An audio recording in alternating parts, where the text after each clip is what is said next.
Գյուրջան Կասկադ 60 ամիս փուլային վճարում բազմաթիվ առավելություններ։ Որի քննարկումը, որի վերաբերյալ խորհրդարանական լսումներ իշխանությունից արդեն հայտարարել են, որի հետևաբար որն է ձեր ակնկալիքը, ինչ եք սպասում։ Իսկ դուք չեք զարմանա, եթե իշխանությունից հայտարարեն, որ կողմ են քվեարկելու։ Որն է այս ամեն ինչի նպատակը։ Հայաստանում քաղբանտարկյալների պաշտպանության ազատությունները։ Նրանց թվում են սրբազաններ, գործարար, երիտասարդական միության ներկայացուցիչ, կին քաղբանտարկյալ, գործարար, համայնքի ղեկավարներ, բլոգերներ, հաղորդավարներ։ Ամեն մեկը ունի իր շրջանակը, ունի իր հարազատները, բայց կարիք կա համակարգային կերպով այս մարդկանց իրավունքների խախտումների մասին խոսելու, ձայն բարձրացնելու ունի ուշադրությունը հանրության հրավիրել այս խնդրի վրա։ Լսումները միտում ունեն ոչ միայն հանրության, այլ նաև միջազգային գործընկերների ուշադրությունը հրավիրել այս խնդրի վրա, որոնց իրենք հրավիրվել են, այսօր դատախազել, եթե չեմ սխալվում, հրավիրվեց։ Իրենք պիտի պատասխանեն հարցերին եւ մենք պիտի ցույց տանք ինչպես է օրենքի հետ բացարձակ կապ չունեցող մեխանիզմով այս բոլոր մարդիկ հայտնվել կալանքի տակ։ Դրա համար է լսումներն են, դրա համար է սակցիանել, դրա համար երբ այս ամենի մասին խոսում ենք, նրա համար չի, որ մեր ընկերները, հարազատները հետապնդման են ենթարկվում։ Նրա համար է, որովհետև համակարգված կերպով Հայաստանում խախտվում է մարդու իրավունքները, խախտվում են եւ ոտնահարվում է ժողովրդավարությունը ու ազատ խոսքը։ Սա է ամբողջ իմաստը, իհարկե։ Իշխանության տարածած ձայնագրությունները ի վերջո Որ մեկը։ հերքվեցին Բաղրատ Սրբազանի վերաբերյալ։ Ըստ էս ինչու է հիմա հերքվելուց հետո շարունակվում դատական։ Որովհետև այս իշխանության գործողությունները նման չեն ինքնավստահ, որևէ սեփական հասարակության հետ խնդիր չունեցող, իշխանությունը պայելու հետ խնդիր չունեցող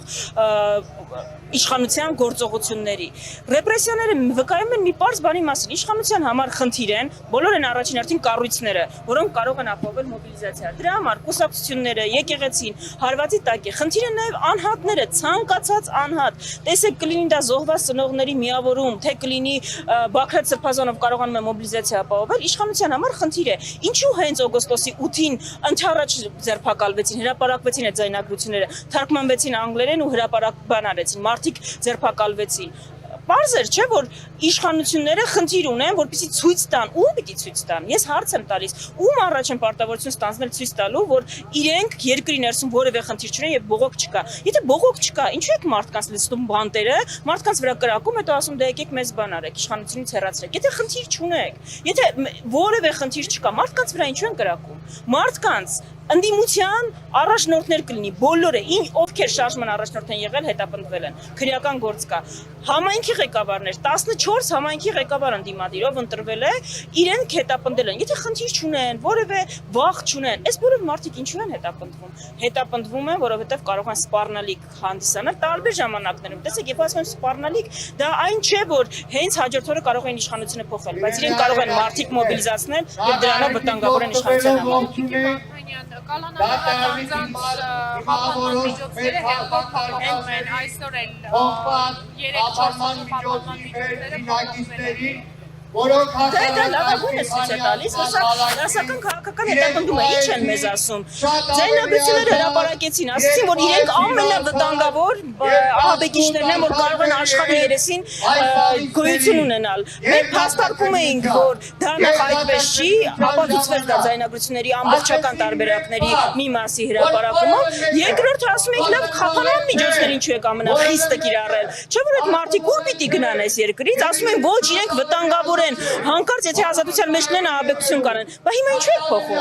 Այսինքն օգոստոսի 8-ին էր պետք այս մարդկանց ահաբեկիչ հռչակել, բոլորին ձերբակալել ու միջազգային գործընկերներին ասել, որ ահաբեկչություն եք կանխել, որպեսզի դիվիդենդներ ստանան։ Հիմա արդեն երբ հանրային ուշադրությունը թեմայից մի քիչ եղվել է, արդեն վերջ էլ իրենք վտանգավոր չեն, բայց վտանգավոր ահաբեկիչներ եք բան արել, վնասազերծել, ո՞նց եք հերթով խափանման միջոցները փոխում։ Նույնը տեղի ունեցավ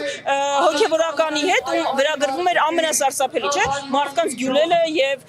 վնաս պատճառելը առողջությանը։ Վերջը դատարանը պարզվեց այդպիսի ապացույց չի ներկայացվել։ Այսինքն գործողությունները իրար հակասող իրենց հայտարարությունները վկայում են, որ քաղաքական հետապնդումներ երբ ուզում են մարդկանց բռնում են, տեսնում են էլ կարող բանտերը ազատելու տեղ ունեն։ Ես չգիտեմ, անկեղծ երբ հիմա ասում են, որ ԱԱԾ-ից որևէ մեկի գտնվող խափանման միջոց են փոխել կամ ազատ են արձակում, ես առաջինը որ մտածում եմ